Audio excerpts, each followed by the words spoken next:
Siamo con il presidente della Lega Nazionale Dilettanti Cosimo Sibilia in visita al CR Veneto, ma in Veneto soprattutto perché a 2 anni dal disastro dell'acqua alta che ha colpito le isole del Lido di Venezia, il presidente mantiene una promessa e viene a trovare le società.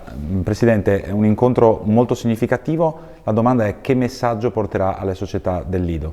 Dovevo essere presente già tanto tempo fa, poi c'è stata la pandemia, abbiamo più volte rinviato. La vicinanza, la solidarietà della Lega Dilettanti a chi è stato colpito e purtroppo ha avuto dei gravi e grandi danni, quindi insieme al Presidente Ruzza domani ci recheremo dai dirigenti di queste società per esprimere la vicinanza e la solidarietà della Lega Dilettanti. Sono convinto che gli incontri sul territorio servano proprio a rinsaldare il legame con la Lega Dilettanti e essere vicini alle esigenze del territorio. E io qua in Veneto ci sono già stato, sono tornato con grande voglia per manifestare la vicinanza della Lega Dilettanti a questa splendida regione. Con il presidente del Comitato Regionale Veneto Giuseppe Ruzza si è appena concluso l'incontro con il presidente nazionale Sibilia.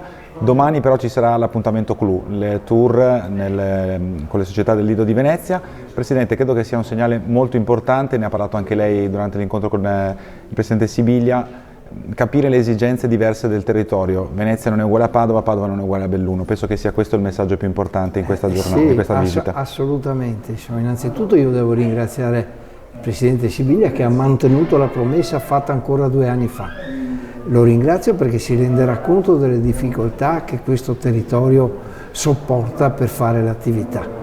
Noi dobbiamo rendere assolutamente merito a queste società perché sono sacrifici che qualcuno non capisce e quindi è un onore per noi essere là, portare la nostra testimonianza di vicinanza e ci impegneremo per far sì che qualche sollievo arrivi alle società di Venezia, centro storico e isole.